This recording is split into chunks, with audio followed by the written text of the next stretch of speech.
I did say that I was going to make a little video about the sort of water in our van. I'll make a bit of a video today about the pump, where it is, some of the piping that comes from the pump, some of the piping that goes into the hot water, and then a recent example of something really easy that I've done to fix the hot water when it started leaking. This here is that two-person couch just behind the driver's seat. So when I go down below this couch, if I open it up in this way, you can see that right there, that little bit there, that is our pump. So that pumps water from the water tank, which is underneath the car, and you can see that this is where the piping goes underneath the vehicle. And on the other side, it pumps it into the areas where it's needed. So it pumps it into the shower or into the sinks or towards the toilets. And at the back, this is the hose connection that runs to the outside. So this is if we're feeding the inside of the vehicle from the hose rather than from the tank. Right above our couch here is a little signal saying that there is the water heater bypass valve access, and that access is below the couch. So just underneath here we can see the little access point here. So that is a bypass. What we can do with this bypass is we can actually bypass the hot water system. So we actually don't use the hot water system at all. We only use the water inside of the van for, washing dishes, washing our hands and stuff like that. So realistically, I could just keep it on bypass, and that way it is bypassing that hot water system. Here underneath the oven, one morning I came out to this area here, this kind of a linoleum sort of floor, and it was wet. I was wondering, oh my goodness, has something burst, or where is that coming from? So this vent here just comes off. I could see that something was coming from behind here. So it just got 4 screws. I took them out.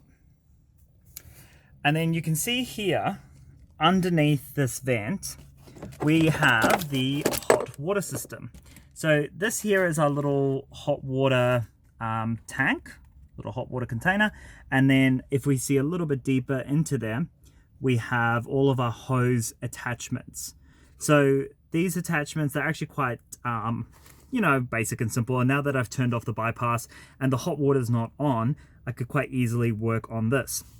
So that morning when I came out and I found the water on the floor, took off the vent, and I had a little bit of a hunt around. So this pipe here, this is one of the pipes that went from the hot water system and then fed into, wherever it needs to go.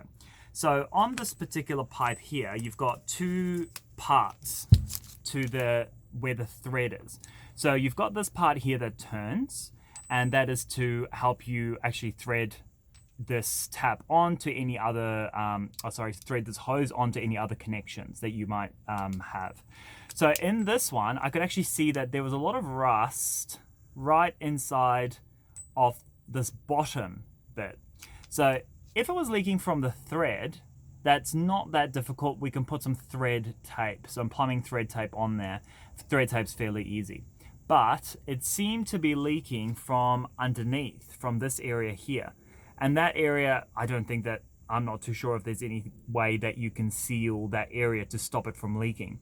So I just turned off this bypass that I showed you just before.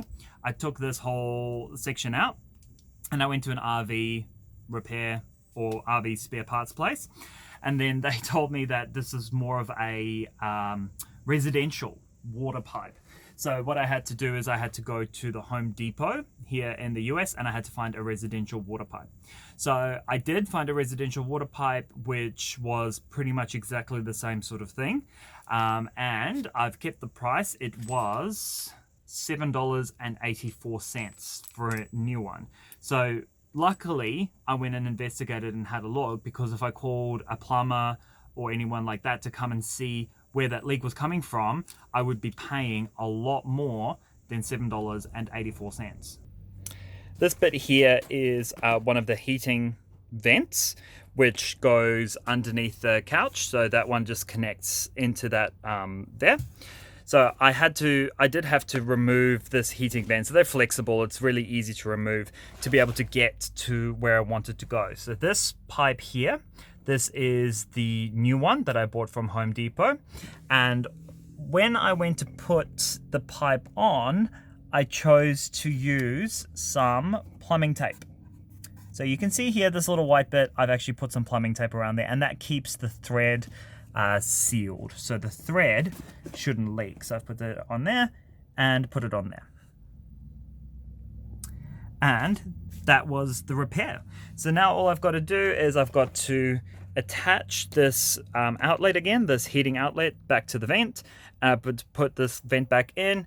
Really, really simple fix. So my message from this video, if you have a water leak in your RV, have a quick look to see what you can see yourself first, because paying $7.84 for a new hose, or paying goodness knows how much for a plumber to come out and have a look at it, I would rather just buy the new hose, and it is so simple to put it on.